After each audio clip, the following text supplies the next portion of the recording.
Hello, everyone. Welcome back to the Humanist Association for Earth Day. Earth Day is coming up in a couple of days. Back 52 years ago, a group of well-meaning people with a great idea in Berkeley, California, started Earth Day, a day to commemorate the planet. Up until the 1970s, we saw massive degradation on a huge scale. Cuyahoga River burned. The cities were inundated with acid rain. And then the next couple of years, we saw the Environmental Protection Act with the Environmental Protection Agency. We saw the Clean Air Act and the Clean Water Act and a host of other environmental reforms. What we notice now is there is great consensus outside of just scientists, among governments, that climate change is the premier existential threat affecting the planet and its inhabitants. We're also in the next major phase of extinction. Species are disappearing left and right, largely at the product of human meddling around us that falls way outside of the balance that should be maintained.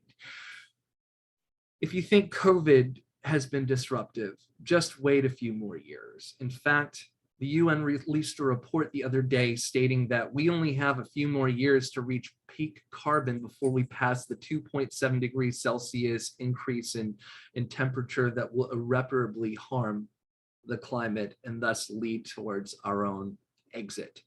And you could easily say it's the planet is okay. Like George Carlin said, the planet is fine. It's not going anywhere. We're the ones who are out of here.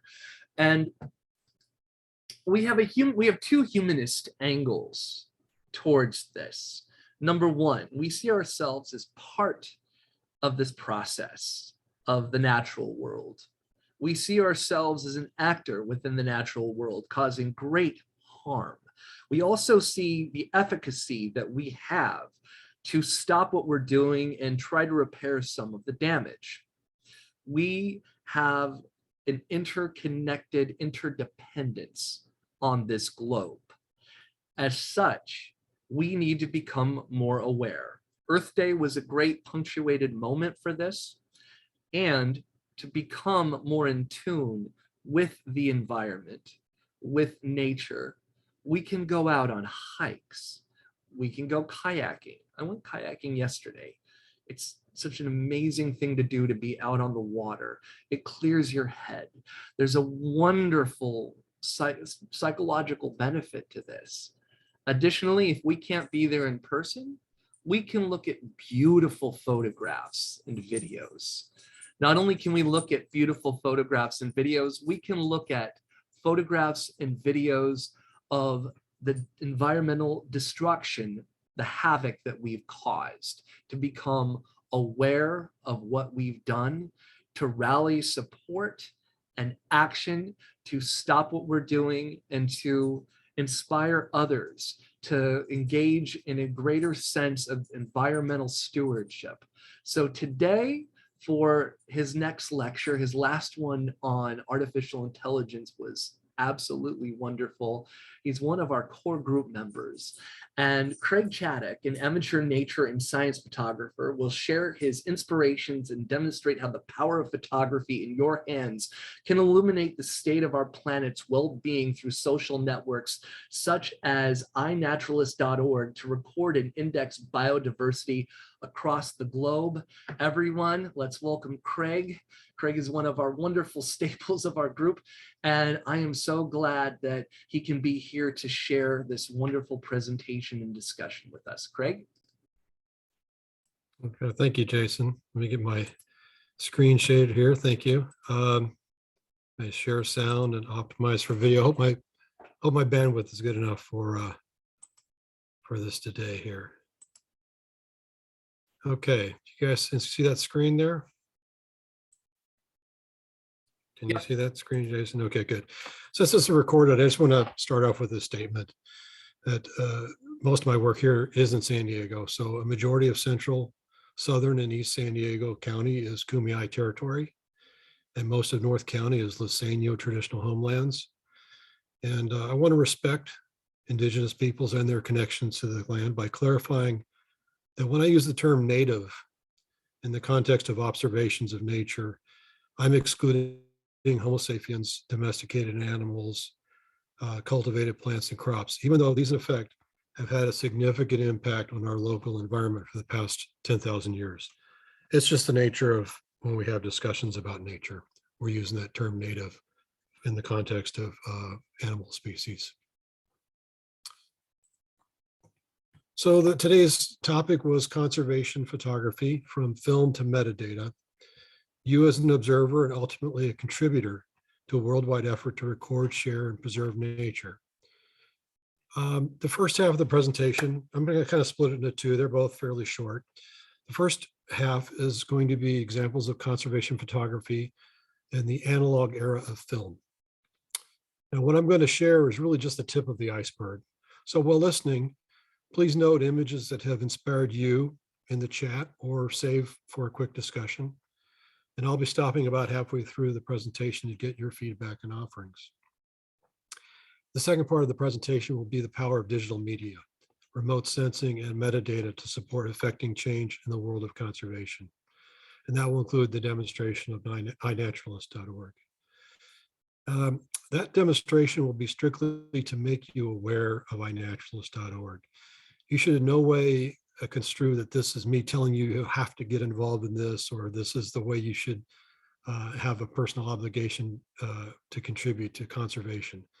I just want you to be aware and witness the power of these tools as they exist today, and how you might query these time to time for information. So we start off, we say, do we value the earth? And as humanists, I think we believe that we have just one life, that we've evolved along with the rest of the natural world to live on this planet. And we alone are responsible for looking after it. It's Easter today. We don't have the 10 commandments, but the humanists have the 10 commitments. And one of them is environmentalism. And it basically states that regardless of our individual identities, we all share the same home.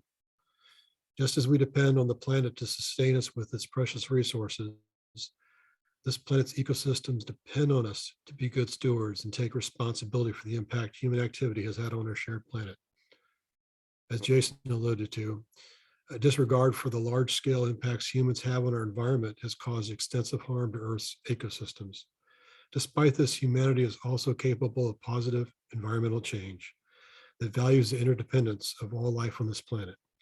And each of us must acknowledge our collective and individual mistakes, repair past damages, and purposefully work towards cultivating rich, diverse, and resilient ecosystems. So I'm going to play a short video. It's about 3 minutes, just to give you an idea of the current state of conservation photography. This is from the International League of Conservation Photographers.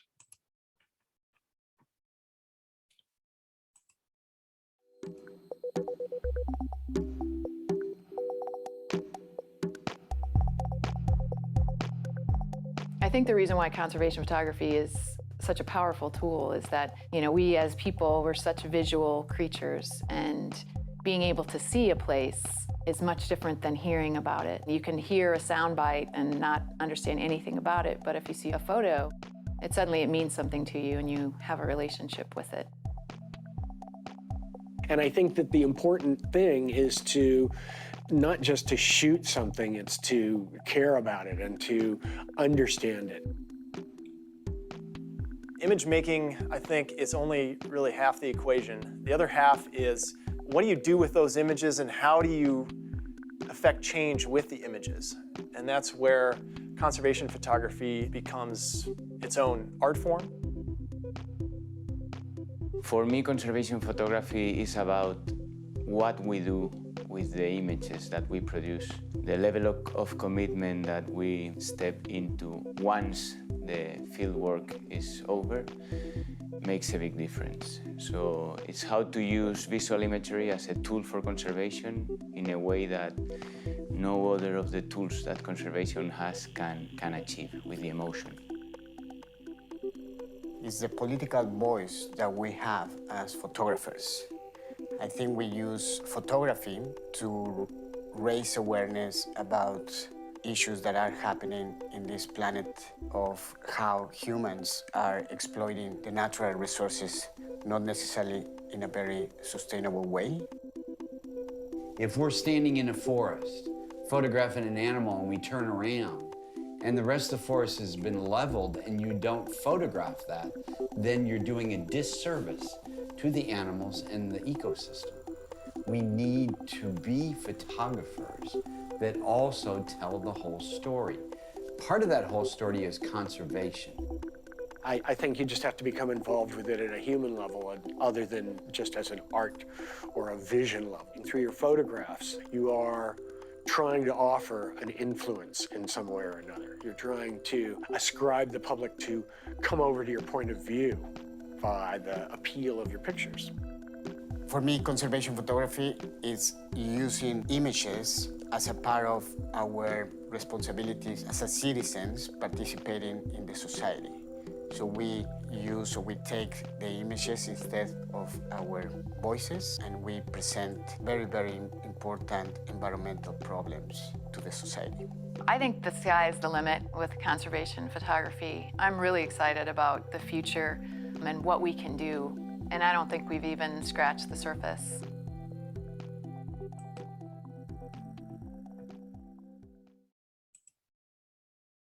Okay. So what is conservation photography? It's the active use of the photographic process and its products within the parameters of photojournalism to advocate for conservation outcomes. Was it pretty pictures? Yes, it can be. It can also be pictures of things that you're not normally going to see with your naked eye or in your day-to-day activities, like the super small bee like this on the side. Well, when I define conservation photography as a part of photojournalism, the next thing I have to do is define what photojournalism is. Oops, let me go back here. Photojournalism is journalism that uses images to tell a news story. It usually refers to still images, but can also refer to video used in broadcast journalism, which happens more and more today. So now I've got to define what journalism is, and this is really important. Journalism is the production and distribution of reports on the interaction of events, facts, ideas, and people that are the news of the day and that inform society to at least some degree. And that's going to be kind of key as news of the day. We don't always report on things that are routine. We report on things that are changing. Now, something involving the environment, maybe the news story lasts longer because it's not detailed to a lot of people. So something may be new to you, it's going to still be newsworthy. But the key really on journalism is facts. Now facts, the images that we use have to be accurate and unaltered. That's a very big key. The facts can be anecdotal, facts can be unclear or not yet understood, or a fraction of the knowledge yet to be discovered. Facts can be from a narrow perspective or unseen, maybe altogether from inference. But no matter how incomplete, we need to begin with the foundation of facts. So what it is not, it's not marketing or advertising. Marketing is overall approach to speaking to customers about a brand. And advertising is usually a platform, or excuse me, a paid form of messaging designed to lead to sales. And it's not a public service announcement either. A PSA is a message in the public interest disseminated by the media without charge to raise awareness and change behavior. Now, that's not to say there's anything wrong with a PSA. It just doesn't fall under the definition of what conservation photography would be. I know some of you might be familiar with this. This was a very successful PSA from the 70s. I was going to play it. It was very well done. And I just want to show you, see if you remember it. Yeah, I apologize if there's going to be an ad that runs. Oh, here it goes.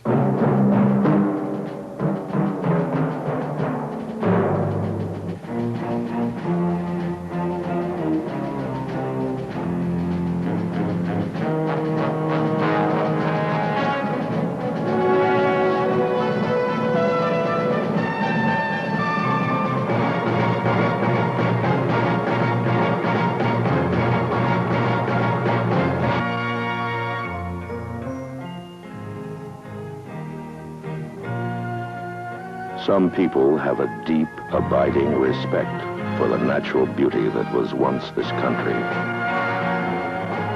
And some people don't. People start pollution. People can stop it.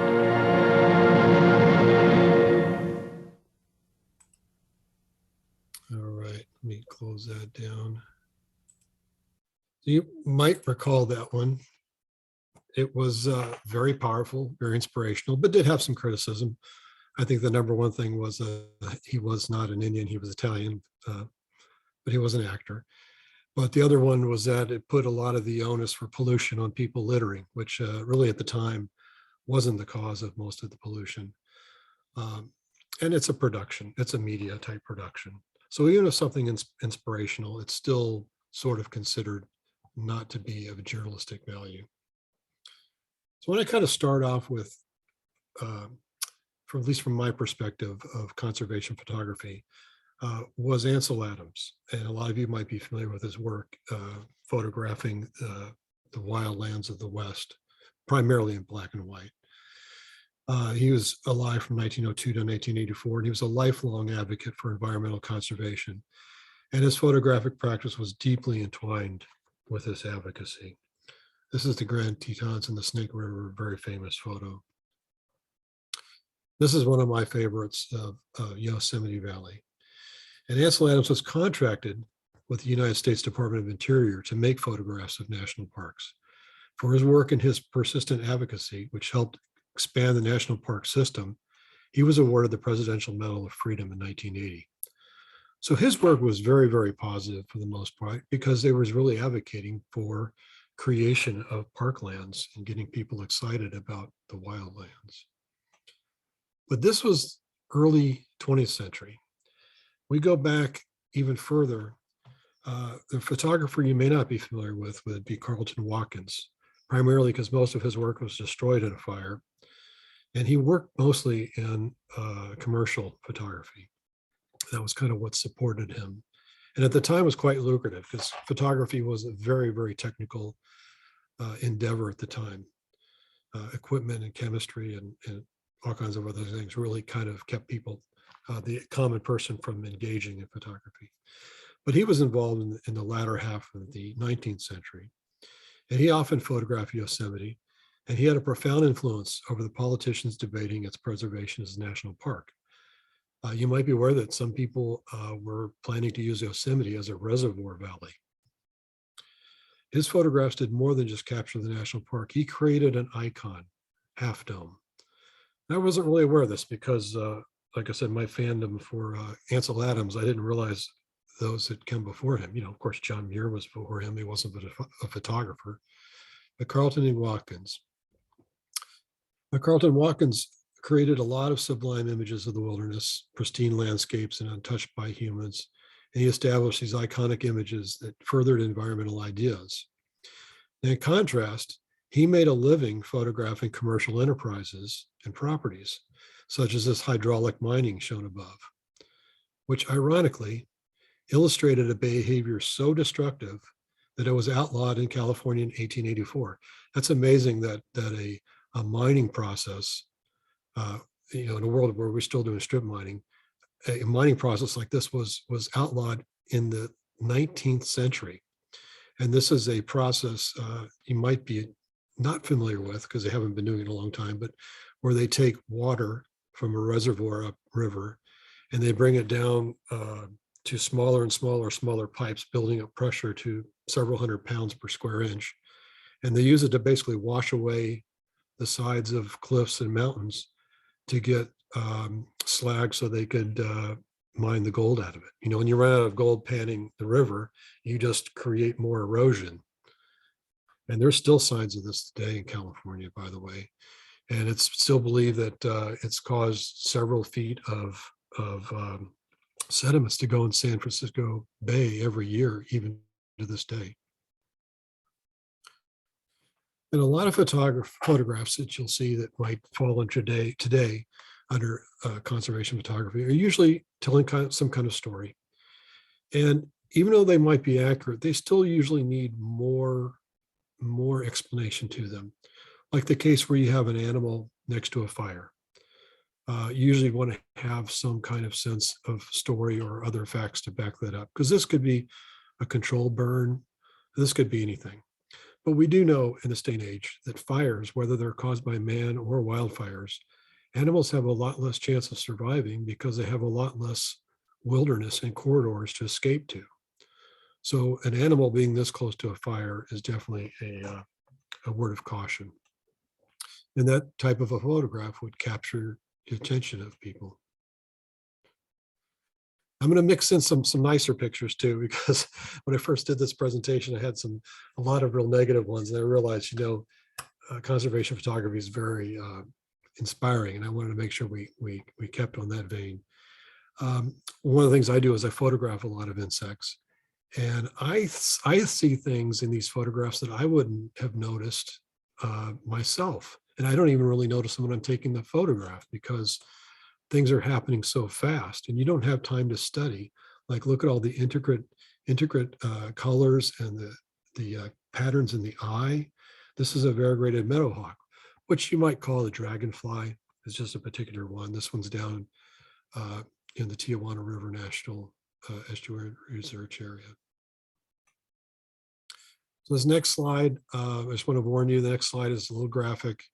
So if you don't want to see carnage of a mammal from poaching, just ignore this next one, please. I didn't find the particular picture that really astonished me as a child, and I think it was of a poacher carrying a rhino horn that still had half of, the rhino attached to it. And it made you realize, like, when you see this type of ivory, you can't get that ivory out of a live animal like that. And it's just, it's very dramatic. Here again, it's a real situation. It isn't something that's staged. And these types of photos have had a profound impact on the curbing of the ivory trade and bringing attention to the problem.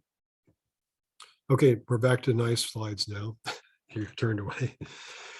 This is a picture I took at Imperial Beach, and I love this one because it shows a human activity and a natural activity all sharing the same space. There are very low impact activities that humans can enjoy in recreation. This is surfing, and I've never seen any kind of surfing interaction with wildlife that was problematic. I suppose somebody could go surfing where the seals are going to be, but it just doesn't seem to happen. This is a demonstration of how we can share our environment and share our recreation. Here's another photo. You've probably seen versions of this where a polar bear is hanging on the last bit of an iceberg. Here again, this would need additional facts and additional stories, perhaps other photographs. This happens to be a real bear. This isn't staged. But without knowing more about the photo, we wouldn't know if this is a geriatric bear or a diseased bear or something else. But when we get a collection of a lot of these photos and a lot of witness accounts, then we start realizing what these photos really represent. And this type of a photo is also very, very powerful to get the message across about things like the ice receding and so forth.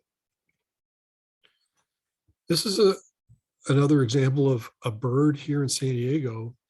It's not endangered now, but it's been slated to be at risk with the ongoing climate change.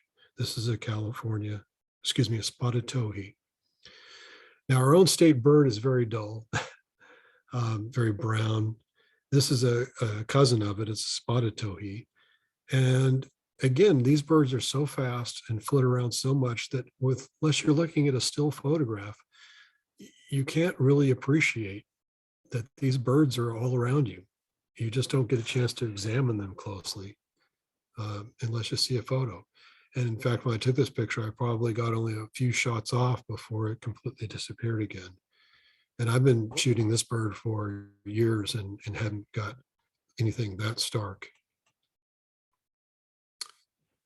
Another this is a photo from 1978. This is one I remember very, very strongly. This was the Amico Cadiz breaking up off of Brittany, France. This is an oil tanker that lost its steering, and they were in the high seas. They were unable to get a tow line, and they finally got a tow line. The tow line broke, and just a sequence of terrible, moves and circumstances caused this thing to break in half off of France. It was one of the first large super tanker oil spills that was quite devastating. Now, this is a good example of a photo that's from a particular perspective. It's shot with a very, very long lens, but it is accurate. And it would show you that the ship definitely was in view from the coast. It may not look quite like that to you in your naked eye because, like I said, it's a very long telephoto lens, but you can see from down on the right, the full 2-page spread, you can still see both sides of the ship before it broke up. And of course, most people are familiar with wildlife that's been harmed by oil spills. This is one from the Exxon Valdez in March of 1989. And then we repeat again with the Deepwater Horizon drilling platform in the Gulf of Mexico in April 2010. Now, wildlife, we talked about journalism being news of the day. Wildlife is heard oftentimes flying into the sides of buildings. There's a lot of problems with glass and mirror on buildings and the wind vanes that produce power. But when we're looking at these types of photos, we're talking about things that are caused by changes and disasters and things like that. That doesn't mean we don't want to work to other solutions, but the photographs that tend to capture attention are the ones of events that happen. And this is a type of a picture I used to keep on my wallpaper when I was at work. I used to love looking at the maroon bells. And photos like this really kind of, if you're in a work environment or you're in an office or even at home, to have a picture like this is just a true escape. And I think it's important that there's places like this that are not just in photos, but in real places. And you can imagine how different this scene would have been had there been the lake lined up with cabins and other types of boating and so forth. There's always places that we need to set aside. I think it's in our nature to want to have these spaces preserved. And one of the most influential photos of my generation when I was a young lad was this picture, where you're looking and seeing the world in its entirety across the cold moon landscape. And I don't know the exact story of this, but I think the number of photos they shot on Apollo it was minuscule. They only shot a few rolls of film on these flights. It's hard to imagine the opportunity that was missed, but it was film, and they had a lot of other routines they had to manage at the same time. And but you're certainly glad they got some images like this. I think we had posters like this, and I had a picture like this in the office. In fact, I have a picture in my garage of just the earth, and it says, "You are here." And that's the first thing my wife sees when she pulls up in the car.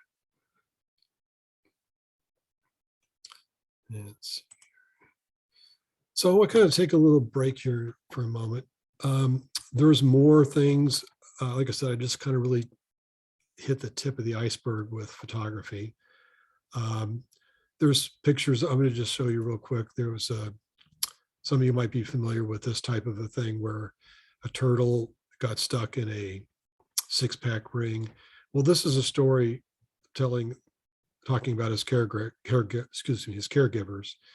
and he was alive after 20 years. And he was not able to go back into the wild, but this was an interesting story about the turtle. He did survive. They cut it off of him. He didn't gain back his shape, of course, but it still gives you a chance to think about what would happen to the hundreds and thousands of animals like this in the wild, where this would occur, where nobody would be around to help them. Because when we're observing wildlife, we're really just seeing a fraction of what's out there. So other types of photos that might be demonstrated in conservation photography would be pictures of river sewage, logging, clear cutting, smokestacks, oil field gas flares, but also pristine wilderness areas and areas that have been recovered or been rewilded after mining efforts, perhaps. So I'm going to stop share for just a minute and see if anybody has anything in particular before we go into the next section. If anybody had anything in particular that they were inspired about either recently or just growing up, what images stick in your mind about nature and what got you interested in preserving? Kenneth? Yeah, a few weeks ago, I had a chance to go to Zion National Park. And as you were describing, it's kind of pristine wilderness, and I think Jason was alluding to this earlier as well. If not, he directly talked about it, is what happens to self when we remove ourselves from the noise of civilization and then drop into the natural beauty. And I have never experienced something quite like I did up in Zion. I was there about a week. I intentionally didn't want to turn it into national park tourist. I wanted to get there, settle even more to the point where I forgot that I had to go back to work, and I forgot that I had responsibilities waiting for me when I got back home. And just to be in that space with all these people really kind of gave me some pause about what is important to me and what should be important to me. I took so many pictures of my experiences there, and because some of the folks that were around me were laughing because I just seemed to just turn the camera ever so, my cell phone actually, it wasn't even a real camera, but just enough I can use it to such a point where I can enjoy what I'm taking. So as I'm taking these pictures with my cell phone camera, people around me were laughing like, you're just taking another picture of the same rock. And I'm like, no, I'm actually not.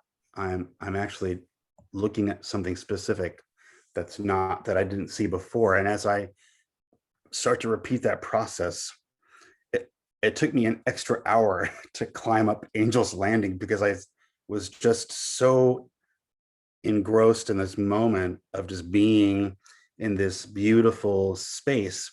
And then of course, you know, if you've been to Zion National Park, you know that the shuttle is here and there and zipping around, and there's a cabin there and the lodge over here, and it's still very clustered with people. And Angel's Landing is such a huge hiker's spot that it was really difficult to enjoy. So I wasn't necessarily disappointed with my experience. I just realized that I'm not the only one who wants to have these experiences. And I just was happy to be around so many people who were so concerned about appreciating this moment and all this natural beauty. And then I went to Bryce Canyon, had a completely different experience. Not a lot of people there. Elevation is much higher. We've got snowed on. And then a few days later, I went to Arches. That you have to want that hike, because Arches is not an easy climb. If you're not ready for it, you dehydrated, all kinds of different things. So as I came back, in fact, I was talking about this in my Bible study last week. There is a physicality to spirituality that I was not completely aware of until I had taken my trip to Zion. My body I pushed my body to new limits. So just so that I could be present in this natural beauty. And I didn't feel worse for the wear for it. I just developed a different appreciation, different understanding of what my body could do, and nature can do, because even though nature is changing in some parts, it isn't changing at the same time, or at least it doesn't appear to the naked eye. Nature is always changing. There's always movement somewhere. Something is growing. The landscape is shifting. Something is happening. And so that experience just gave me a new appreciation of what we're talking about today, that nature is precious to a degree that once we lose it, it's gone. Yeah. Whatever is lost is gone. It can't be replaced. This isn't evolution. This is tampering. This is willful neglect.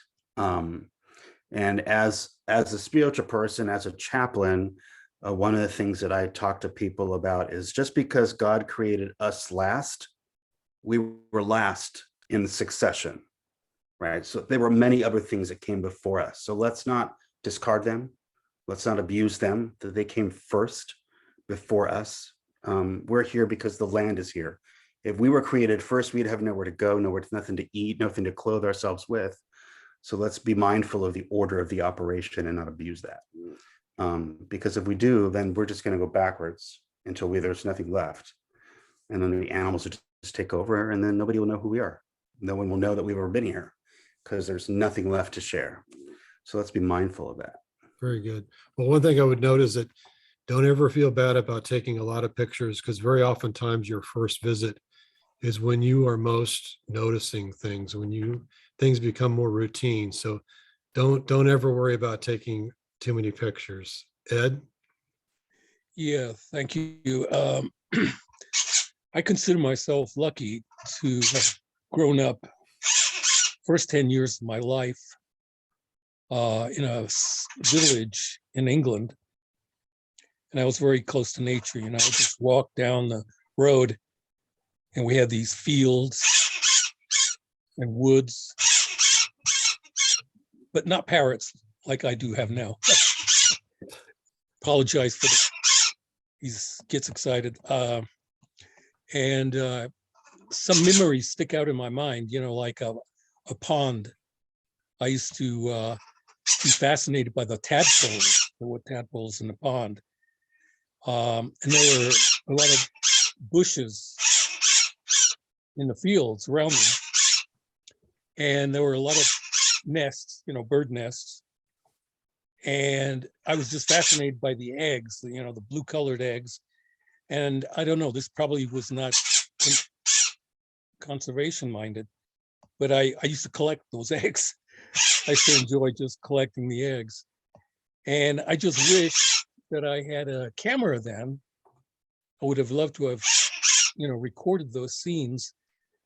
But moving now to our present time, I find that, living in a big city, you're not as in touch with, the nature the way you are in a smaller community.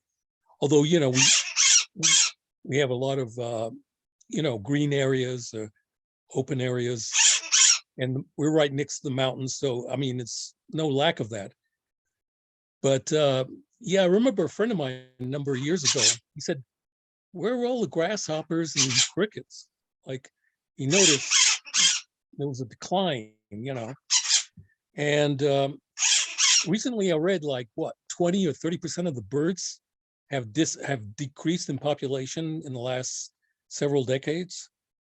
Mm-hmm. And I was thinking, if that trend continues, where's that going to end? That's, to me, we've got to stop that trend. We don't want that population number to keep plunging. And lastly, I just want to say, like I was reflecting on growing up in the countryside, today's kids, they live in the urban concrete jungles here. And I wonder how many of them get a chance to have that contact with nature. And especially, there's this is a podcast by this black guy here in Denver. And he says he goes out on hikes and things. He says he's the only black guy there. People are kind of surprised to see him. And when I think about it, I've been to the mountains a lot of times, and I have to admit, I can't remember ever seeing an African American in the mountains, or even Hispanics for that matter. And I think there's just a cultural thing or something. And I hope that perhaps we can help the kids today become more immersed and more conscious, raise their consciousness about these issues that you have presented here. I didn't even know conservation photography was a thing. I mean, it's an entity, but I just took it for granted. I just didn't realize it was such a important kind of piece to the conservation movement. So kudos to you, and thank you. Well, okay, so just before I go into Jason, I want to say that there is a lot of emphasis on getting people of color involved in their local environments. I know that's being pushed for, but I want to, maybe we'll push that discussion to the end.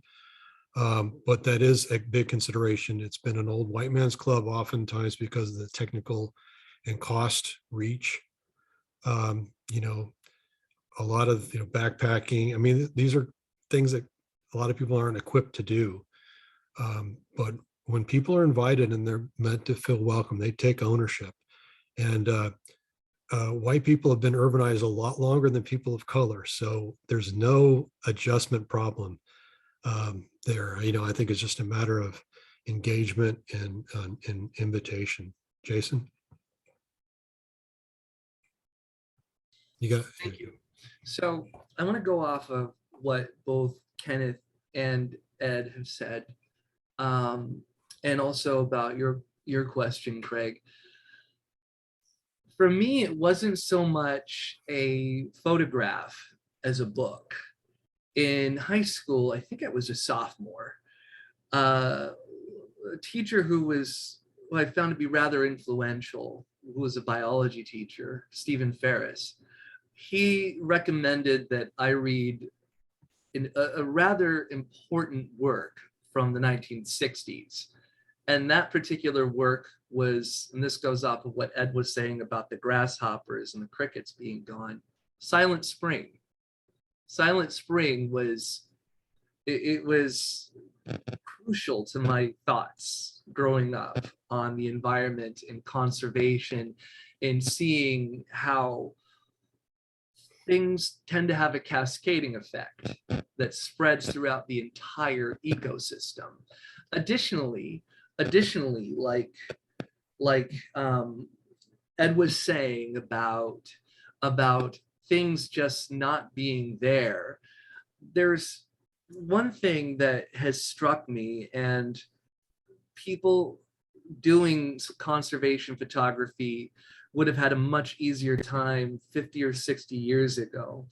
I'm a proponent of the idea of declaring the night sky a UNESCO heritage site, because we are losing sight of the stars and the Milky Way. And for those who grow up or live in cities where you might see a dozen or so stars, if you go out further into the country and you see the brilliance of the Milky Way, which it's increasingly getting difficult to do so, that just, it blows you away. And, you know, one particular photograph, I forget if you have it or not, maybe it's not necessarily conservation photography, but the deep field photograph from the Hubble telescope, where they focused the Hubble telescope on a seemingly empty patch of sky for a period of time.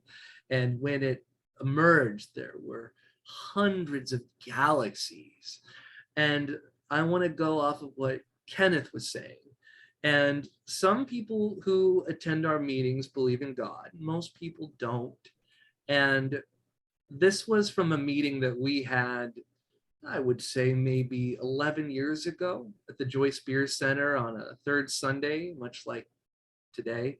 I was asking a provocative question. And that provocative question is anything sacred for secular people? That's quite a loaded term, the word sacred. People sometimes will feel repelled by that, thinking that it's more of a supernatural concept. But without coordinating this topic in the day, it just so happened that there was a partial solar eclipse happening in the evening right before our meeting. And we went outside, somebody brought eclipse glasses, and this was just a natural occurrence. It occurs a couple times a year, and sometimes a full solar eclipse. But we stopped our meeting because to go outside to see the moon partially occlude the sun was more than just noticing the pathways of orbits and trajectories of physics, but it had a meaningful aspect to it. And I think that this is what's really important about this is, regardless if you believe in a divine force or not, you could use the word sacred or even transcendent, that which transcends the ordinary. And let's see, is Suzette still here? Suzette, you had your hand up.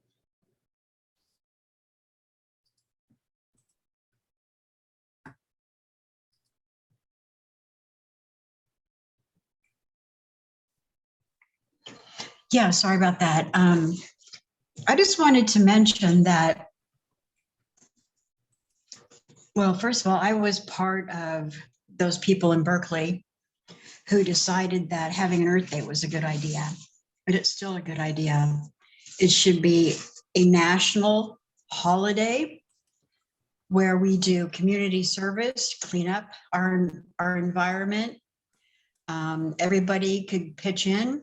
I know there's people that already do that, sometimes on a regular basis, and that's wonderful.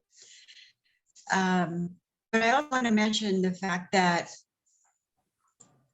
it's the young people that are walking out of their schools that are doing climate strikes. And they've been doing this now for a number of years, led by a very intrepid young lady.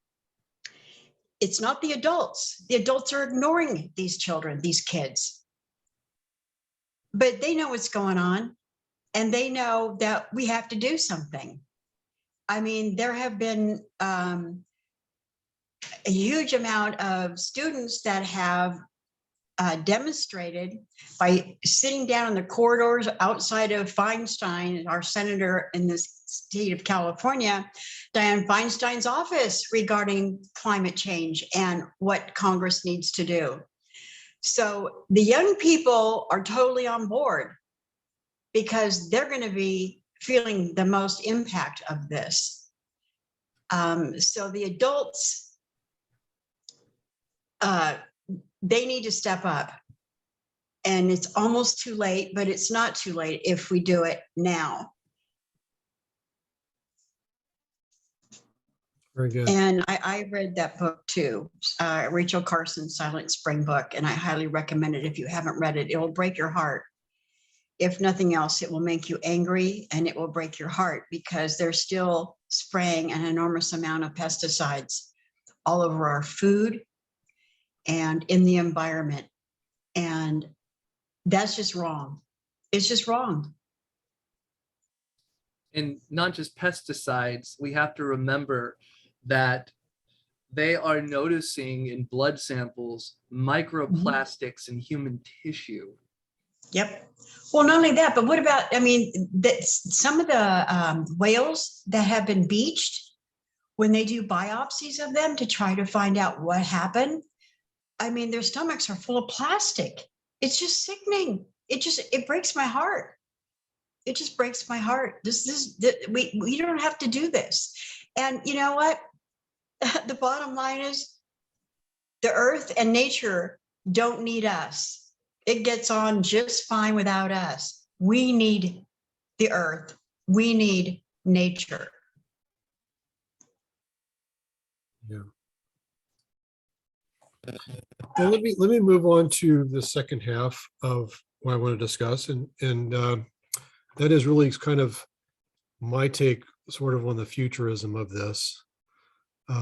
We talked about conservation photography, but I want to talk about how it can affect change with some of the more modern tools, and these are tools that you'll have as well.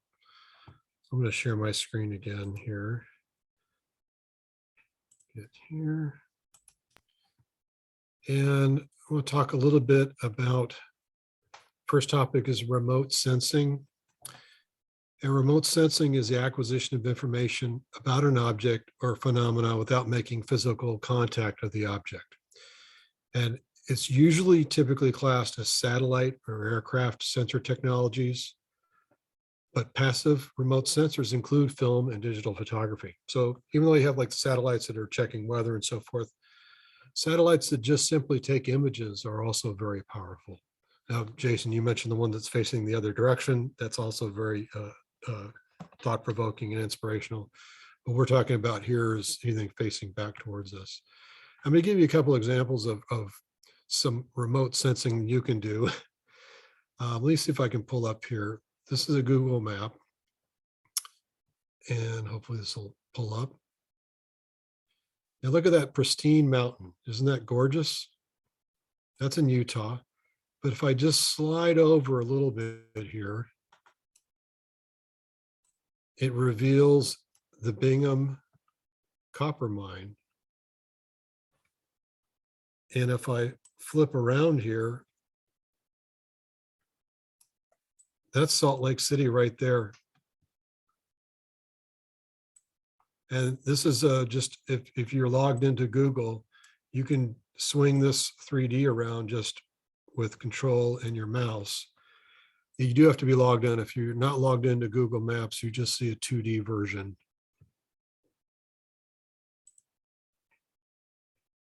And this is something called historical aerials.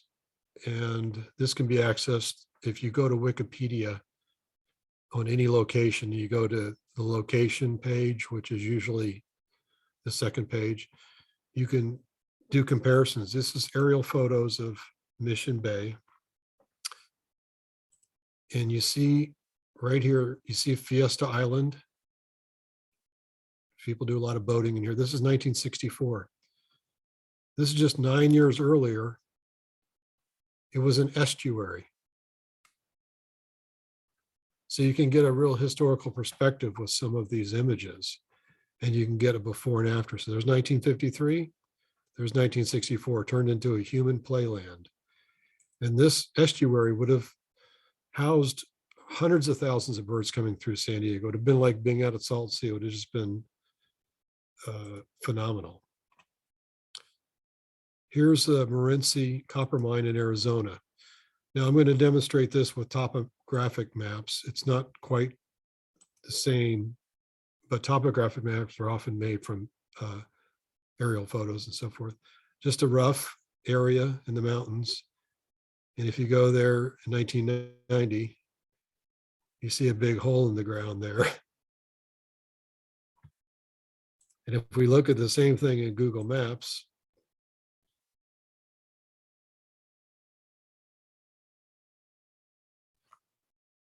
we can see just the area consumed by this mine that keeps moving around. They started over here, they moved over here, they've gone up to here. You can see where the leach ponds are. And it really just grows to no end. And it seems like, oh, you pull back, it's not that big of a deal. But if we have a need to keep consuming, these lands will never be the same. It's, the coal mining perhaps can be re-terraformed in like West Virginia, but these areas, these will never be the same. Now, other examples you could explore using this technique are Amazon rainforest regression, Pacific garbage patch density, forest fires before and after. These are all things that can be done with remote sensing and aerial photos. There's actually a new time-lapse function in Google Earth. If you go to g.co/timelapse, my computer didn't really like it. It was loading a lot. But if you're curious about time lapses, there is a feature in Google Maps on Google Earth that has time lapse. It might be easier for you to just Google Google Map time lapse or Google Earth time lapse if you want to explore that. The thing that really leads us to is metadata. Remember, we talked about journalism before. When you have a photograph by itself, it doesn't tell the whole story. Wouldn't it be fantastic if your photographs had information with them, location, date, other attributes like temperature, humidity, scale, size, EXIF camera data, so you could see more information about how the picture was taken. And you get this with digital photography. Google Maps detail. If you go to Google Maps and you look up a restaurant, you don't just get the location now. You get the menu, you get people's reviews, you know, you get the website from the business. This is what metadata is. Metadata is data that provides information about other data. So think of the original piece of data as the photograph and all the digital information attached to it. And I just want to give you an example of something that you can see in Google Street View. This is a location on a map. I just picked this one because it's sort of iconic for San Diego. But up here in the corner, you can go and pick the date of the street view that you want to see. And if I go to April 2011, you notice the statue is still there, I'm sorry. If I go to June 2012, you notice the statue is gone. And then you come in later, the statue's back. So, you know, nothing can hide from historical records. And the beauty is a lot of these things, if something's within Street View, if you want to see where a building's been put into an old vacant lot, or even maybe if you go some places back east where they've developing and taking down forests or farmlands, it's oftentimes revealed with this Street View. It's just a fantastic tool. And that's an example of metadata, because this is a piece of data on top of a map. And here, I've got a picture. I just took this picture just yesterday. This is it. Where is it? It could be anywhere, right? But the beautiful thing about having the location and tags saying what's in there, I can now see that this is in the heart of San Diego. This is at Lake Murray. This activity, which requires a lot of open area, birds, you know, getting territorial and fighting each other for mating rights or whatever, this is occurring right in the heart of San Diego, but you may not know it from the photograph. So that's the real beauty of the metadata. And that's where I want to get to iNaturalist. And as I described before, I'm not compelling you to use this. I just want you to kind of see and appreciate the tool that it is.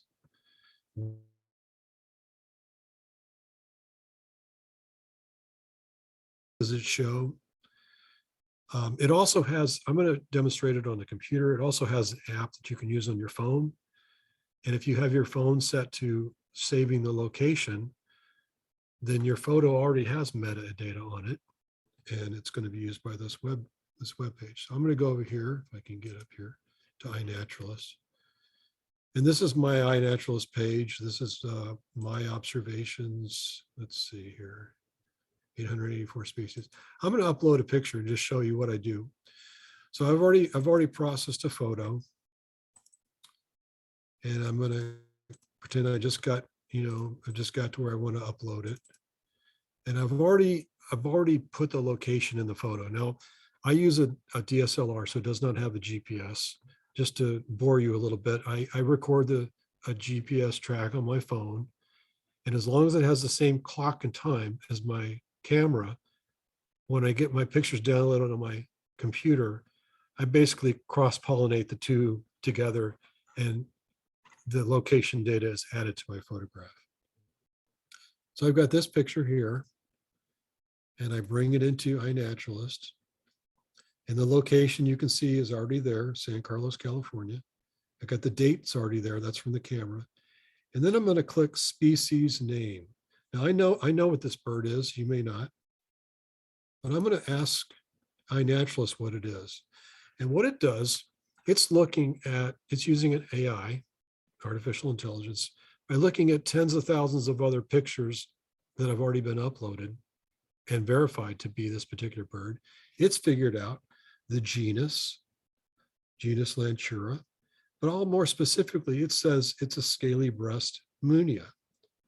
Now, if I have any doubts, I can view what that looks like and say, yep, that's definitely it.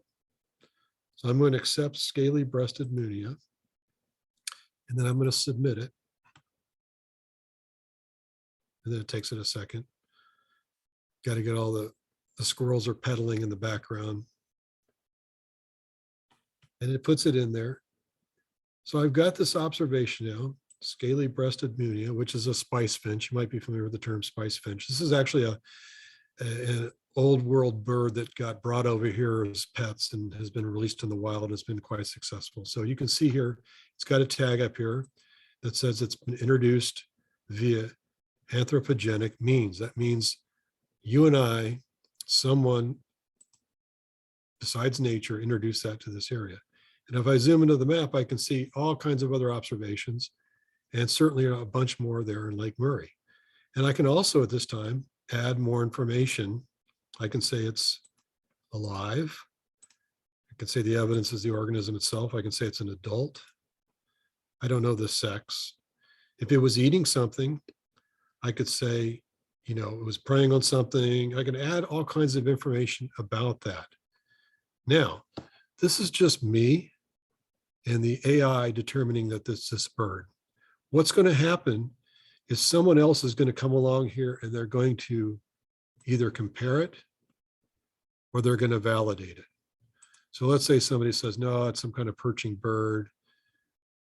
They might say, oh, this is something else, Craig, you don't know what you're talking about. It's a house finch. They might select house finch. Okay, they're not going to. It is what it is.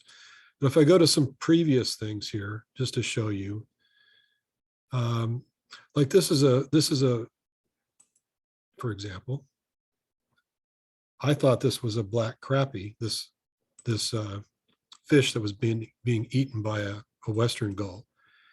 And this gentleman came along and said, no, it's a bluegill. And he gave the reasons why. He says the black ear flap without colored edging distinguishes it well from crappie and other lepomyids.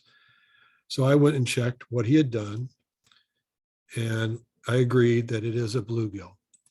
So what we have is you have the AI, which doesn't really have a lot to work with in this picture, because I mean, you got a bird that's got a fish on its side and already eaten the eye out. So it did a pretty good job. But you have a person who comes along and verifies it. And you may have some observations with many, many inputs. I'm going to give you an example of one that I had a very difficult time identifying, because it was in fact an Okinawa mudwest. It was not supposed to be here in the United States. I was the first observation here in San Diego County. In fact, in California, there's only 3 observations of this animal, and they're all mine. That's me right there. So when I went and got this animal, I noticed that I called it just genus Delta because I didn't know what it was. It knew what the genus level was. You know, if you species, genus, and so forth. But look at the discussion that ensued. We have real people on, oftentimes they're experts or they're curators for a particular topic. And it went on and on and on.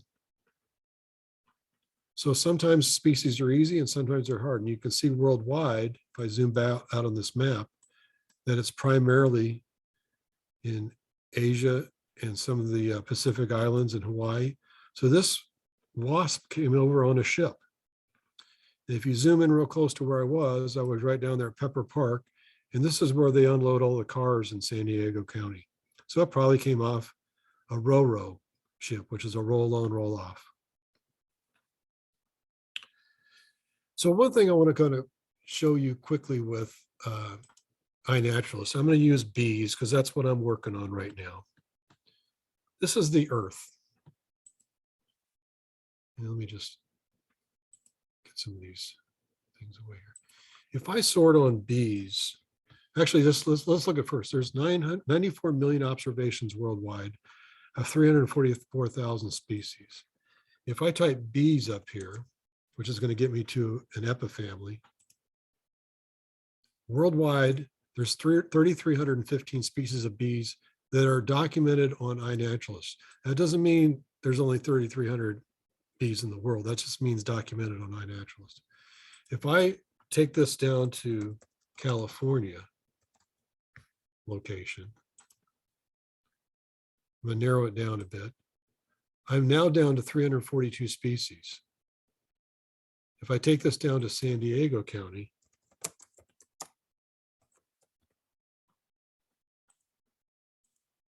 I'm down to 164 species.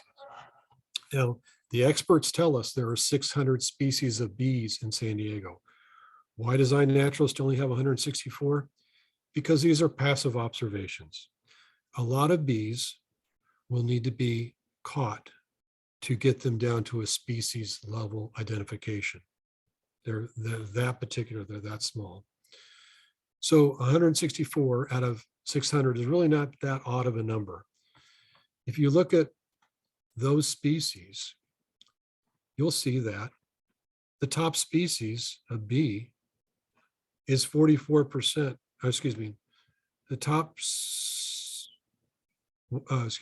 Western honeybee accounts for 36% of all the bees observed in San Diego County. And that's not even a native bee. If you take the top 3 bees, which is the Western honeybee, yellow-faced bumblebee, and the Sonoran bumblebee, that accounts for 44% of all bees. So as you get to the more rare bees, it kind of drops off in a very sharp curve. You can see that once you're down here, you're starting to see only about 5 of each, 4 of each, 3 of each, 2, some bees only seen once. So it's like any population distribution. There's certain ones that are going to dominate, and then they sort of drop off. If I take this even further from San Diego County, and I just go in here and I'm going to type in Cabrillo National Monument, because I'm on a project right now at Cabrillo, I'm going to get even fewer bees, 47 species. So remember, we started at 164 in the county, and now we're down to 47. But this is just one very small piece of the county. Cabrillo has 29% of the species that have been identified in San Diego County are at Cabrillo. And it's not 29% of the land, is it? No. But it does have a disproportionate number of observers that are out looking, because we're doing a special study out there. But still, 29% of the species noted in San Diego County are found there. And only 10% of the observers, 10% of the observations, and only 13% of the identifiers are working on that. So it does show you that with a concentrated effort, there either is more activity in a certain area, or there's just more activity found. So just give you an idea of what I'm talking about, things being found. Let's just look at rattlesnakes in San Diego County.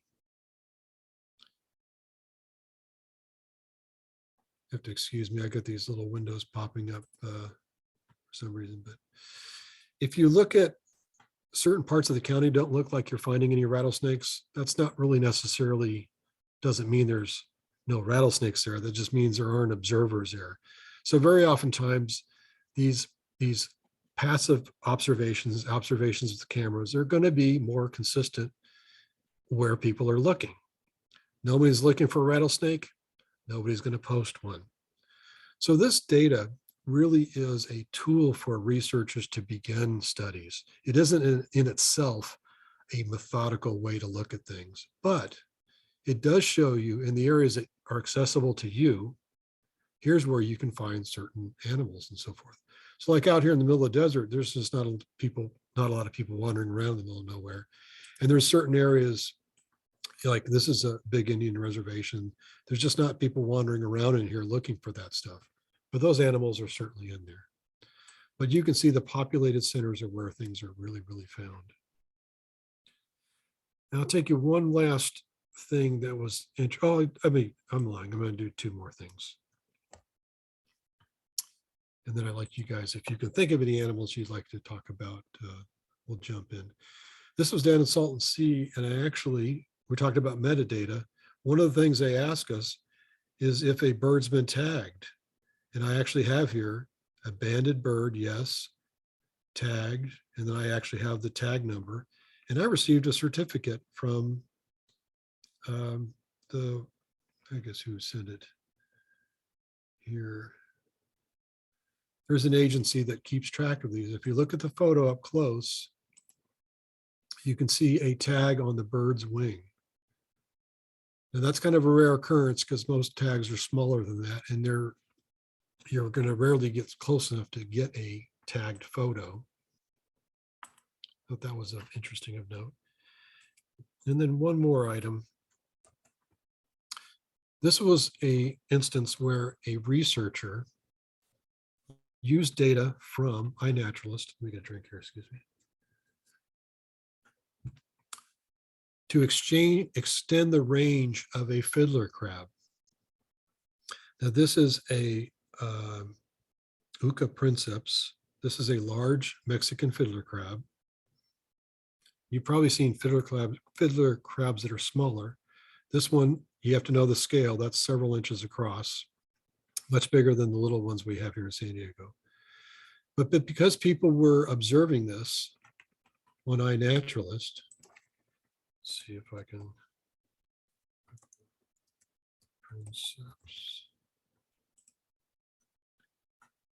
You can see that the traditional range of this creature was only up here to about this part of Baja, Mexico.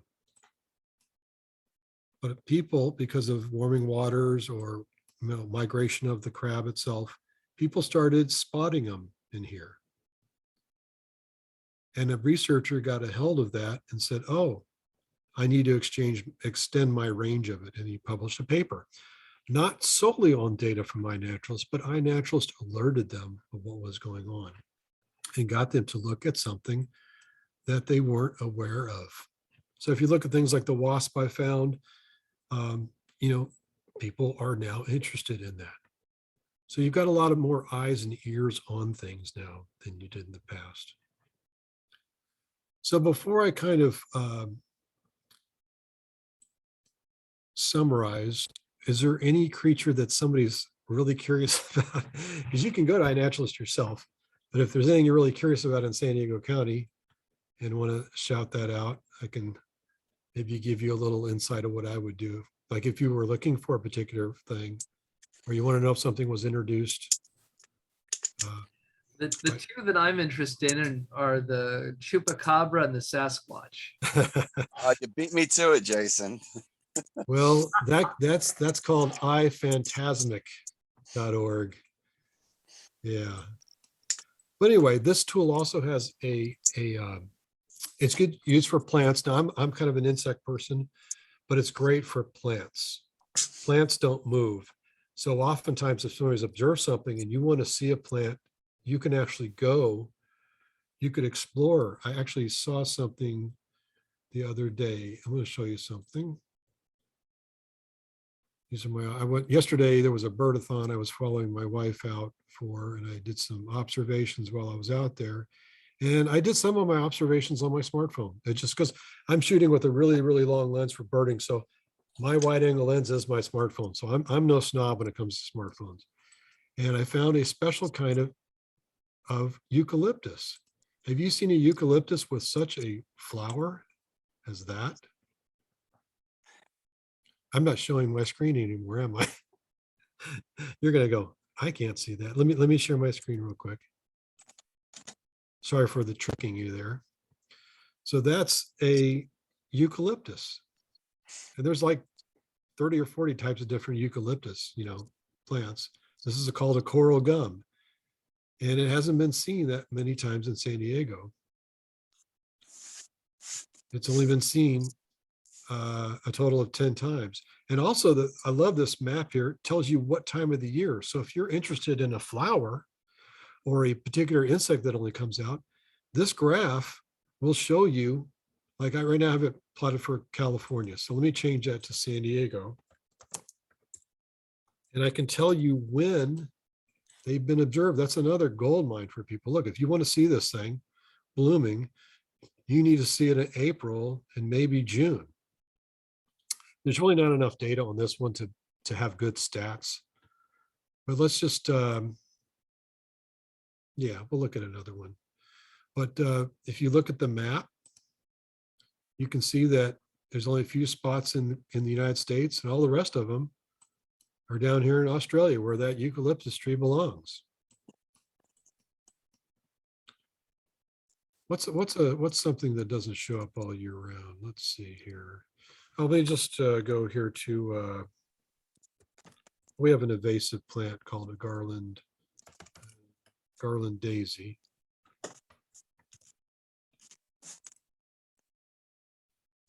And I want to see, look at this.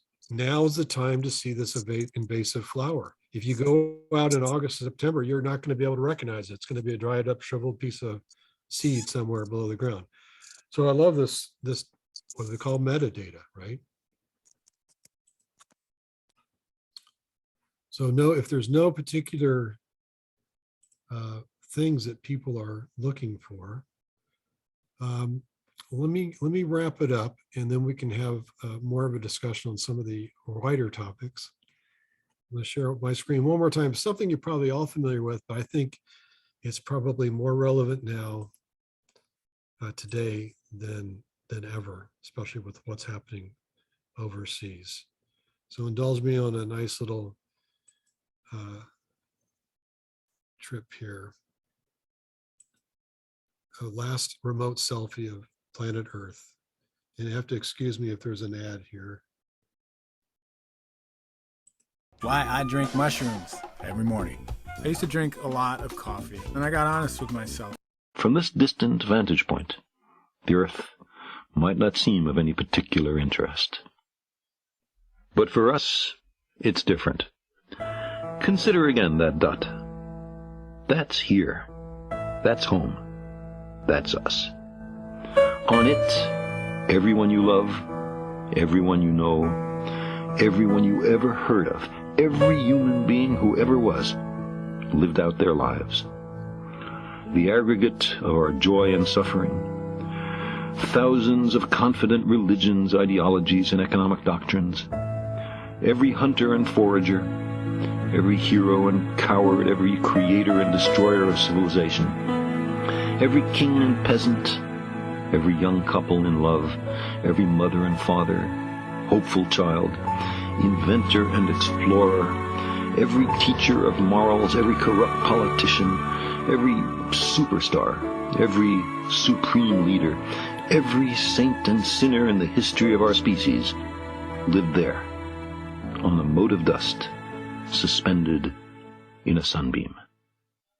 The Earth is a very small stage in a vast cosmic arena.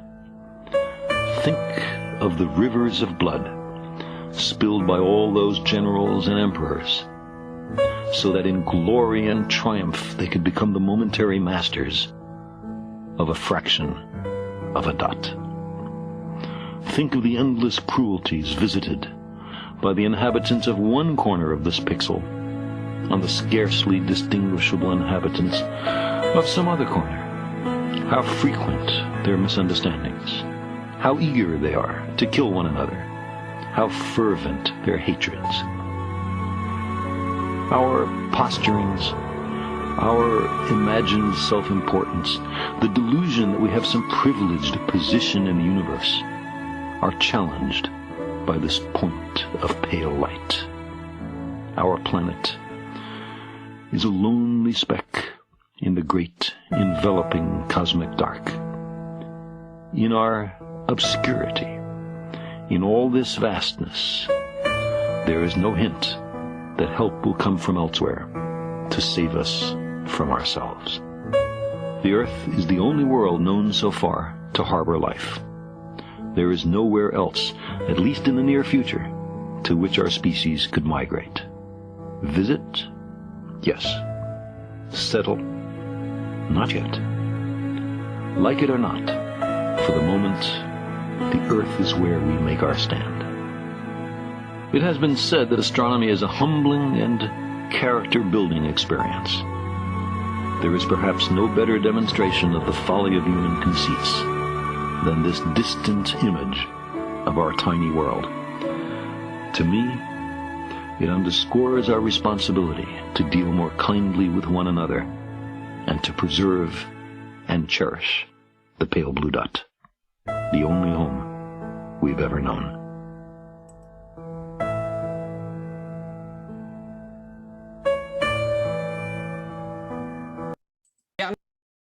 And of course, that was Carl Sagan. Beautiful words. I'm on Flickr as Craig Chaddock. Instagram is Thumbwave, and Naturalist is either one of those. You guys ever have any need to get on there and have any trouble, let me know. It's a valuable tool. Like I said, I just kind of wanted you to be aware of the power of that. I think, in my opinion, you still have the traditional means of conservation photography that influence and things on your wall and articles. But to me, it really, when you're talking about facts, when you bring them together with that much data, that really is another way of affecting change. Not the only one, but one that I found to be very successful. And Jason, you made one mention about how, like in the old days, it was probably easier to do some of this stuff. Well, some of the modern equipment is actually, even though there's fewer animals, sometimes it's easier. I do macro photography, and it is often a lot easier to do with the modern equipment, digital photography. I couldn't imagine doing some of the things I do now in the film days. But, thank you guys. And see Ed's question, if there are tarantulas in San Diego County. Oh, I could check that real quick for you. There could be gazillions of them. I don't know. So how many species have lived on this planet that are no longer here? What percentage? 99. 99.9. So I'm looking here at tarantulas, and we've got 962 observations. And let me go to my Explore. So yes, the quick answer is yes, there are tarantulas in San Diego. So let's see how many species. That's a great question. It's a great question because I don't know the answer. Okay, so there's 5 species of tarantulas that have been observed. Let me caveat that that's been observed. We have a California ebony, a Steindochner's ebony, a Cahuela ebony, a desert blonde, and a desert tarantula.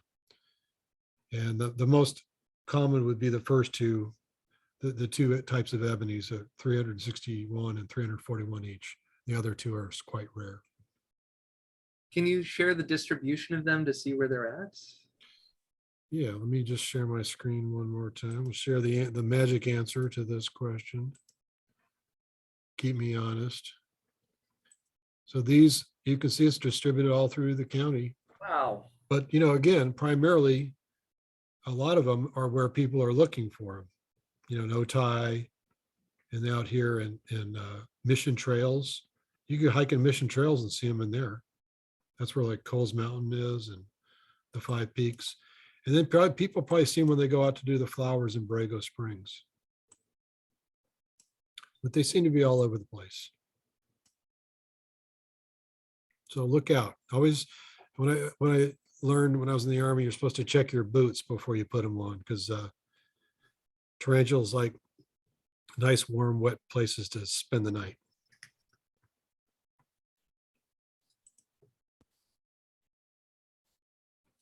Maybe Chad knows about that. Chad, did you check your boots before you put them on?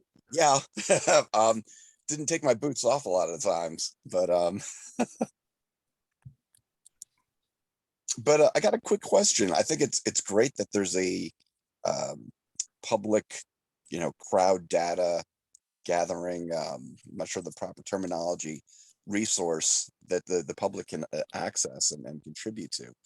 But I have a concern that things like rare plants and rare animals could also be put in jeopardy if people, certain people were to misuse that kind of asset or resource. So those are obscured. Mm-hmm. So each person you can obscure your own data. Like I obscure all the data within 100 yards of my house. And so if you look at my observations in the county, you'll notice that mine, I don't see how it's kind of a square there.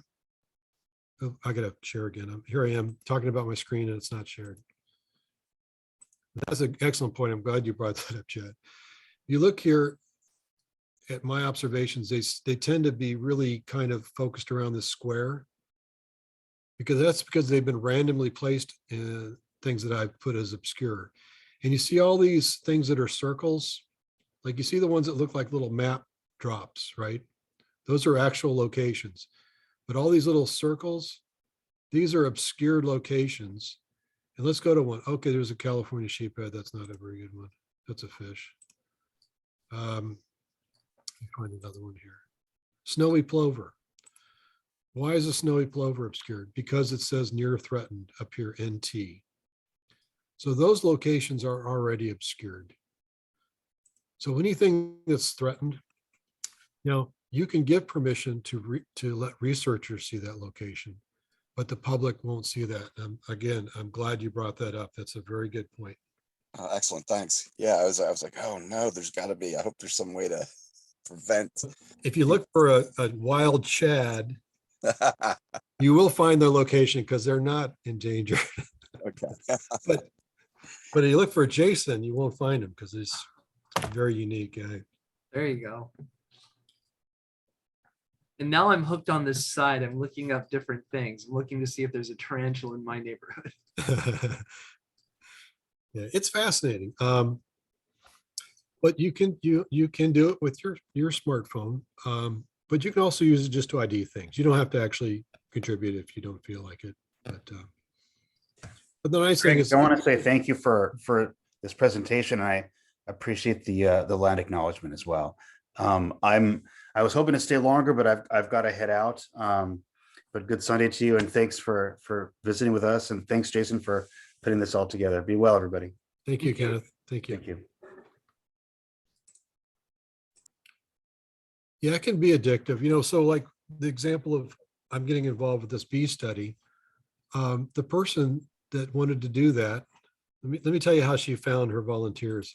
I'll show you this real quick, Suzette, and then we'll get to you in a second here. So she typed in bees for San Diego County, and bees. And then she went to observers, or excuse me, I got it on myself. I need to turn myself off there.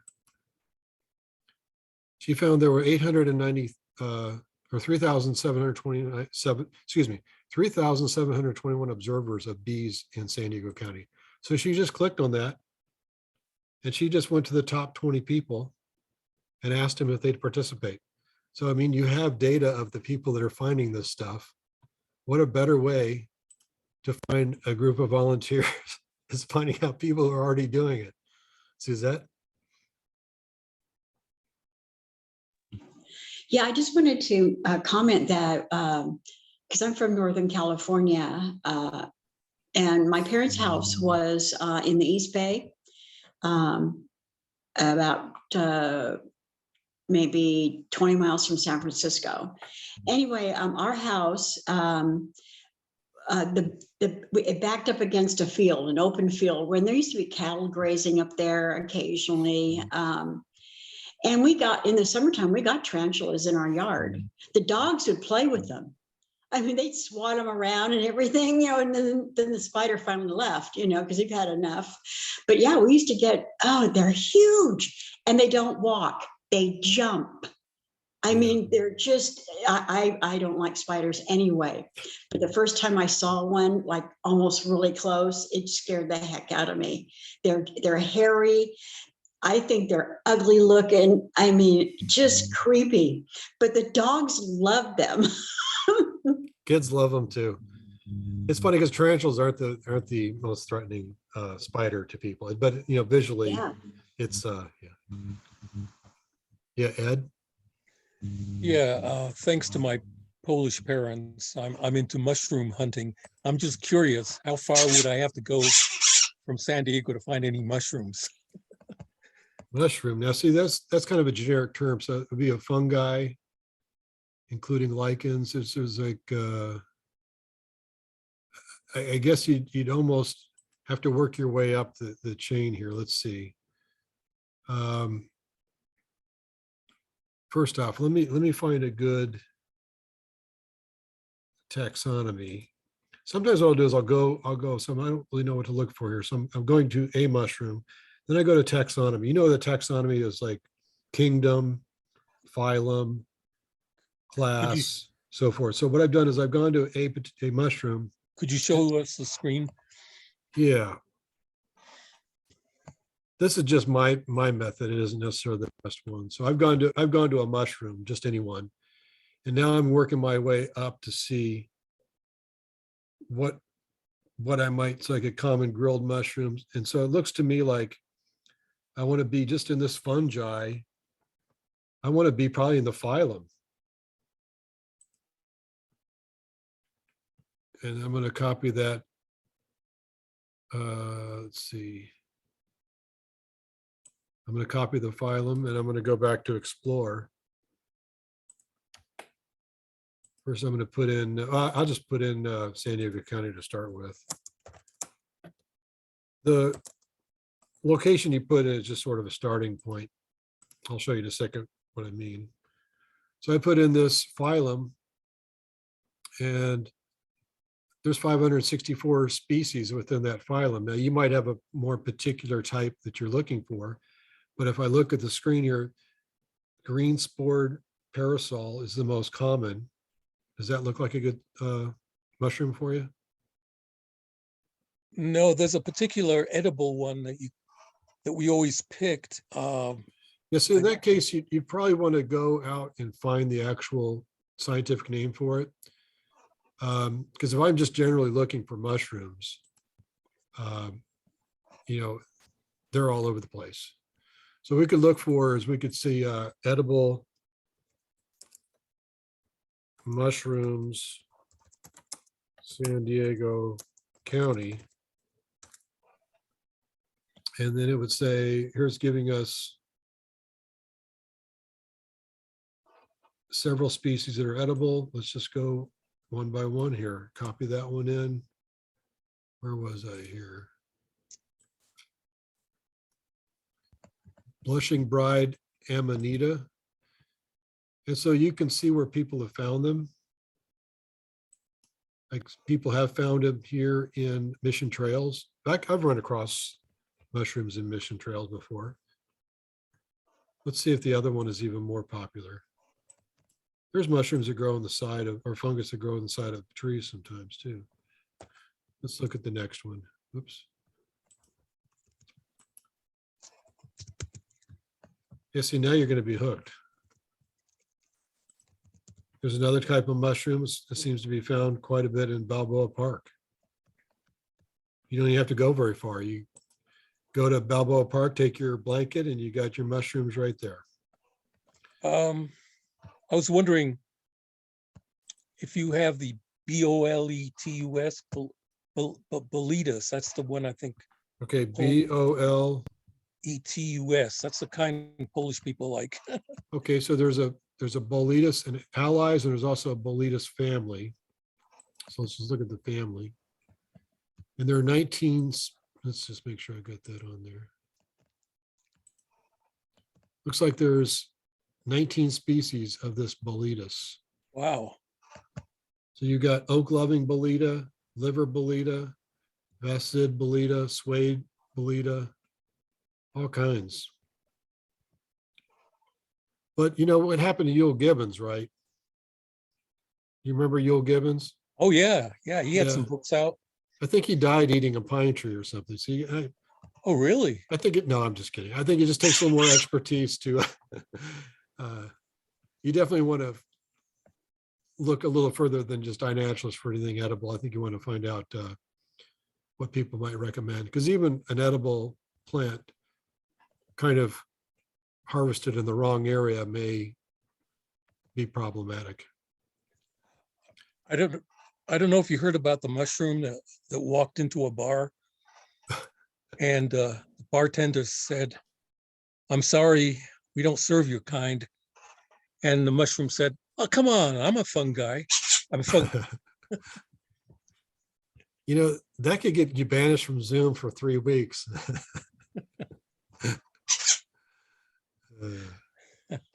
I couldn't resist. Sorry.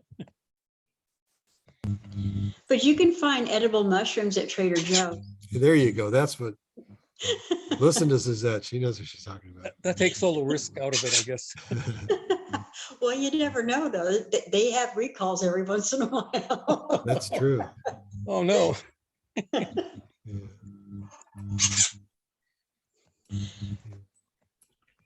Very good. Yeah, it's a neat thing to query and look at. If you're into birds, there's other sites that are more specific and probably a little more methodical in their collection, like eBird. I happen to like Inaturalist because I can observe anything I want to. And like I said, I kind of got more into the insects lately, just because they're a little more challenging, and it opens up another world. You know, we're always locked in our own scale here. We're locked in our scale of time. We don't know things that happened a long time ago. We don't worry about the future too much. And things that are our size. We care about things our size. We don't care about things that are 100 billion light years away. And we don't care about things that are smaller, than a single-celled animal. So, or even smaller than our pets half the time. So I like it because the range, it takes you to explore a different world. Wow. Because like I spent half my life on the web, and I didn't even know about these websites. So thank you for bringing that to my attention. Yeah, and check out your aerial photos and stuff too. I think that's fascinating. I think that's, for me as a technical person, that's as influential to me as some of the more beautiful pictures, is just see the change of scape and development around cities and so forth. That is fascinating. In the mining. That your picture with the background, I don't know what the insect is, but it looks like he's sitting on your shoulder. Yeah, that's an umber skipper. It's actually a butterfly, but it's kind of moth looking. Yeah. But it's actually a butterfly. Oh, wow. Moths, go ahead. No, go ahead. No, I was just saying moths they fold their wings back a little differently. There's a couple of different things, I always thought moths were the ones that were kind of dusty, but I was wrong. Yeah. Well, aren't they? I mean, you don't see butterflies at night. You see moths at night. You see butterflies during the day, but you don't see moths during the day. I mean, I've never had them. You do. If you're looking hard enough, because sometimes they'll be up underneath the petal of a flower, or underneath a wing, or that something's disrupted them and they've moved. There's insects are crazy because it's like we were just looking at how many tarantulas there are. The number of bees, you wouldn't know. I mean, because most people see 3 or 4 bees in their life. Yeah. And there's just gobs of them out there, and they're small. They're tinier than the Western honeybee. Yeah. Well, that's another species. The butterfly. I can't remember the last time I saw a butterfly, but when I was growing up, I think this was, I guess, in England, you could go out and catch them. They had these nets on these sticks. Yeah. And that was kind of a fun thing to do, just try to catch a butterfly. Hey, you can't do it to save your life, Yeah. A lot of it's the corridors, and also where they were going to.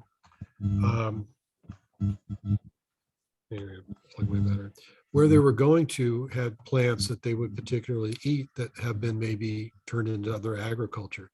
A lot of insects thrive because the insects are the only insect species that eat a particular plant. And that's one reason native bees do well in some of the wild areas. If there's an agriculture area and it's dominated by the Western honeybee, they outcompete everything.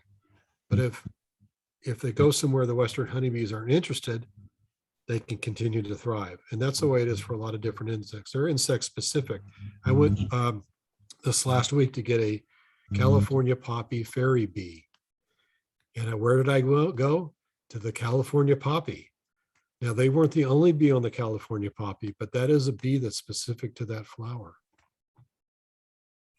Yeah, that's a good way to, if you want to attract insects and birds, you can plant specific plants there. That's a great idea. Yeah. Like with the monarch butterfly, it's a native milkweed.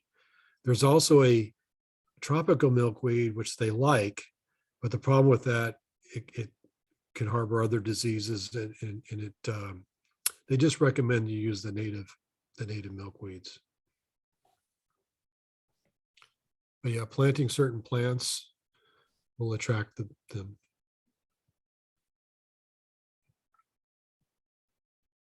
And I think, what's sad too is increasingly we're running short of water. And there are some communities now that are thinking of having these ordinances where you can't even have lawns anymore. And I believe Las Vegas, they've had that for years. You can't have lawns. And there's a suburb of Denver that's considering that.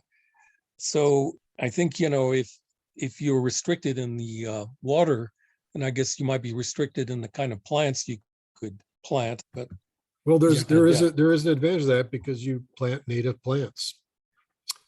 Native plants do need water to get established sometimes, but oftentimes after they're established, their root system is meant for the typical rainfall you'll get in that area.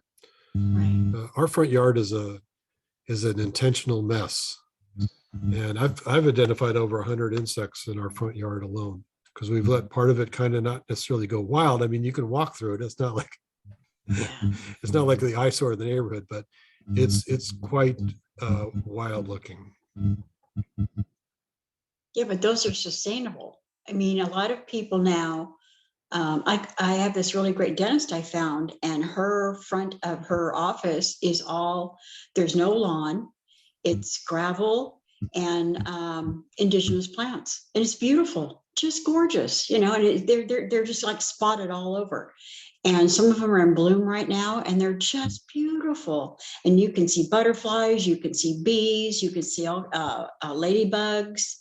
You can see all kinds of activities out there with the insects, and it's gorgeous. And it just looks appropriate. It doesn't look fake. It looks very natural, because it is. Yeah, it's important more and more. At San Diego City College, where my wife is a professor, she's convinced them to not redo any planters unless they have native plants in them. And they attract the pollinators and the hummingbirds and the native bees and the butterflies and things like that. Yeah, there's a term for using native plants, and it's called xeriscaping. And it was invented here in Colorado. So I don't know if it's used the same term elsewhere, but yeah, it's been a movement. I've heard the term, and it probably could be native plants, but it could also be rocks. Yeah. So I think it's not specific to native plants, but it definitely native plants would fulfill that. Or plants that require low moisture and so on. Yeah, definitely. Well, thank you guys for the discussion. And because at any time you guys are interested in poking around, let me know, send me a line. But I think curiosity will take you very far on a lot of this stuff. Thank you so much, Craig, everyone. Everyone's muted, by the way. It's deafening. Yeah. Yay. Get yourselves. Woo. Yippee. Excellent. Yeah, thank you so much. Yeah. There we go. Thank you, Craig. And next week we're doing humanism and poetry. So stay tuned, and thank you again, Craig. I'm going to go to Inaturalist, and I'm going to find an app for it. And while I'm out and about, if I see a particular type of animal, I have an inclination to add it. So happy Earth Day, Suzette. Thank you for helping bring us Earth Day. And thank you so much, everyone, for being here. And we will be back next week.